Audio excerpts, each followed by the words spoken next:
आप सोचिए, एक नर्स हॉस्पिटल में पेशेंट को देख रही है, टेस्ट रिजल्ट्स नॉर्मल हैं, डॉक्टर बोलते हैं कोई इशू नहीं है, लेकिन नर्स कहती हैं ये पेशेंट ठीक नहीं लग रहा। कुछ घंटे बाद पेशेंट को हार्ट अटैक आता है और वही नर्स की प्रिडिक्शन उसकी जान बचा देती है। सवाल ये है, कैसे एक नर्स को वो चीज़ महसूस हो गई जो मशीन्स और डॉक्टर्स को नहीं हुई? आंसर है हैबिट्स।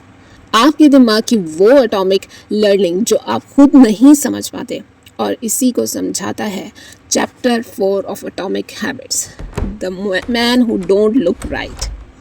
दोस्तों, इस कहानी का मतलब सिंपल है, आपकी ज़िंदगी का 50% से ज़्यादा एक्शंस कॉन्शियसली नहीं होते हैं।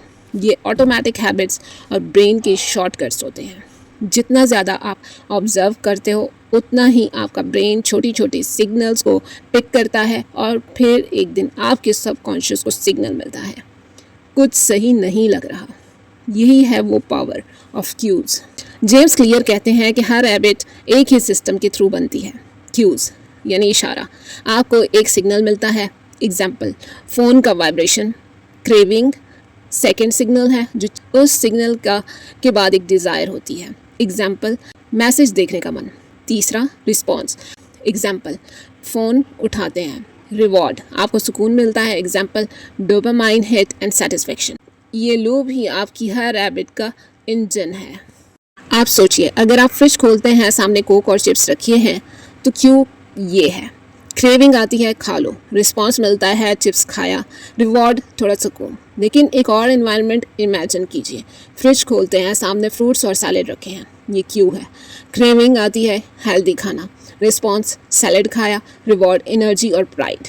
मतलब आपकी ज़िंदगी आपकी गोल से नहीं, आपकी क्यूज़ से चलती है। देखिए, दो स्टूडेंट्स हैं, दोनों के गोल्स सेम है, एग्ज़ाम टॉप करना है, लेकिन स्टूडेंट ए के क्यूज़ मोबाइल बेड के पास है, यूट्यूब शॉर्ट्स चल रही हैं, टेबल पर जंक फूड रखी है, रिजल्ट पढ़ाई में फेल। स्टूडेंट बी का क्यूज़ हैं, टेबल पे किताब रेडी, वाटर बॉटल रखी है, फ़ोन दूसरे कमरे में रखा हुआ है, रिजल्ट पढ़ाई डेली और सक्सेस। यानी डिफरेंस गोल्स के नहीं, डिफरेंस सिर्फ क्यूज़ के हैं। जेम्स क्लियर एक ज़बरदस्त हैक देते हैं, हैबिट स्टैकिंग, यानी एक पुरानी हैबिट के साथ एक नई हैबिट अटैच करना। फॉर एग्जांपल, ब्रश करने के बाद मैं 2 पुशअप्स करूँगा, सुबह चाय के साथ मैं 1 पेज किताब का पढ़ूँगा, ऑफिस ईमेल चेक करने के बाद मैं 5 मिनट वॉक करूँगा। इस तरह आपकी ब्रेन कंफ्यूज नहीं होता है और नई हैबिट ऑटोमेटिकली फिट होती चली जाती हैं।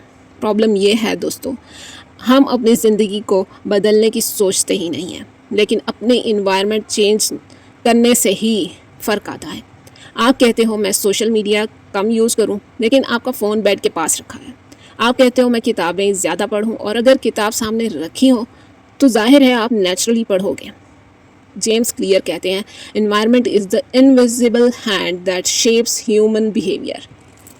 तो आप अपनी ज़िंदगी कैसे डिज़ाइन कर सकते हो? अच्छे क्यूज़ को विजिबल बनाओ, किताब बेड के पास रखी हो, जिम शूज़ रूम के सामने रखे हों। बुरे क्यूज़ को इनविजिबल करो, सिगरेट घर से निकाल दो, फ़ोन दूसरे कमरे में रखें। हैबिट स्टैकिंग अप्लाई करो, आफ्टर चाय 1 पेज रीडिंग, आफ्टर नमाज 10 पुशअप्स। ये छोटी चेंजेस ही आपके बड़े रिजल्ट्स लेके आएंगी। तो हमने ये सीखा कि आपकी ज़िंदगी का फ्यूचर आपकी गोल्स से नहीं, आपकी क्यूज़ और सिस्टम से डिसाइड होता है। और अगर आप क्यूज़ को रीडिज़ाइन कर लेते हैं तो आप अपनी ज़िंदगी के ऑटोमेटिक लूप को भी रीडिज़ाइन कर देते हैं। याद रखिए, you don't control habits bye will power, you control them by designing your environment. दोस्तों, आप सबसे पहले कौन सा क्यू अपनी ज़िंदगी से हटाना चाहेंगे? कमेंट में ज़रूर लिखिएगा। और अगर आप चाहते हैं कि मैं एटॉमिक हैबिट्स के और चैप्टर इसी स्टाइल में एक्सप्लेन करूं तो लाइक कीजिए, सब्सक्राइब कीजिए और वीडियो शेयर कीजिए, क्योंकि याद रखिए, आपके क्यूज़ आपकी ज़िंदगी का कंट्रोल पैनल है।